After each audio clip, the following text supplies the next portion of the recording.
প্রিয় নবম দশম শ্রেণীর শিক্ষার্থী বন্ধুরা, আমরা আজকে তোমাদের রসায়ন বিষয়ের ষষ্ঠ অধ্যায় মৌলের ধারণা ও রাসায়নিক গণনা চ্যাপ্টারের মৌল সম্বন্ধে আমরা কিছু ধারণা নিব। আজকে আমরা এখানে দেখব মৌল কি, মৌলের উদাহরণ এবং মৌল সম্পর্কিত আমরা কিছু ম্যাথ সমস্যা আমরা সমাধান করব। সো প্রথমে আমরা জেনে নিই মৌল মানে কি।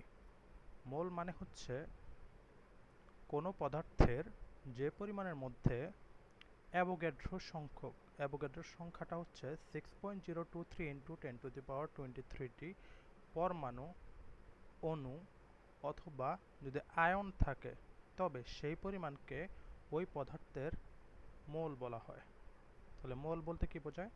কোনো পদার্থের যে পরিমাণের মধ্যে 6.023 ইন্টু 10⁻23টি পরমাণু, অণু অথবা আয়ন থাকে সেই পরিমাণকে ওই পদার্থের মোল বলা হয়। মোলের অন্য আরেকটা সংজ্ঞা হচ্ছে পরমাণুর ক্ষেত্রে পারমাণবিক ভর অথবা অণুর ক্ষেত্রে আণবিক ভরকে গ্রাম এককে প্রকাশ করা হলে সেই পরিমাণকে ওই পদার্থের এক মোল বলা হয়। যেমন এখানে আমরা দেখতে পাচ্ছি কার্বন এর 12 গ্রামকে এক মোল বলে। 12 গ্রাম কার্বনের মধ্যে 6.023 ইন্টু 10⁻23টি পরমাণু উপস্থিত থাকে।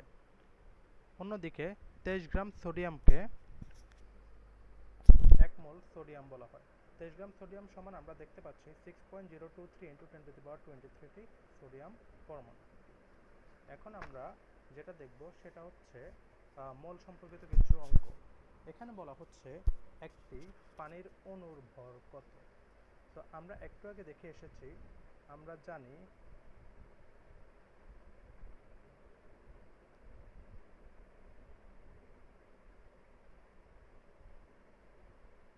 এক মোল H2O সমান 6.023 ইন্টু 10⁻23টি H2O।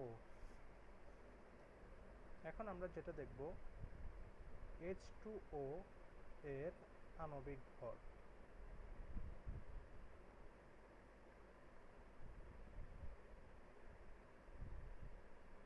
সমান একটা H2O এর মধ্যে দুইটা হাইড্রোজেন থাকে, যেন একটা হাইড্রোজেনের ভর হচ্ছে 1, তাহলে দুইটা হাইড্রোজেনের ভর হচ্ছে 2 ইন্টু 1, এবং এখানে একটা অক্সিজেন আছে, সুতরাং একটা অক্সিজেনের ভর হচ্ছে 16, টোটাল 18 গ্রাম।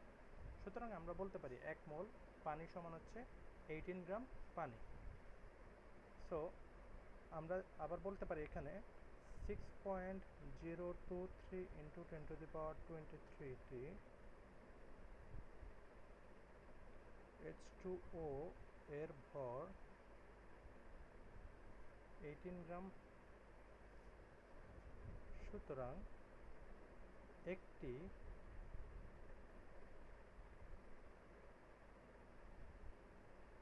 H2O এর ভর হবে হচ্ছে 18 divided by 6.023 into 10⁻23 gram. So এখানে ডিভাইড করলে হবে হচ্ছে 2.99 ইন্টু 10⁻23 গ্রাম।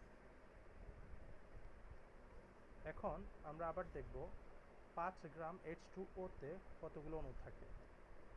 আমরা একটু আগে দেখেছি 18 গ্রাম H2O তে অণু থাকে 6.023 ইন্টু 10⁻23টি।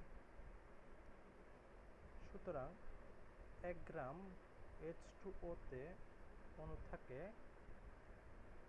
6.023 into 10⁻23 divide by 80।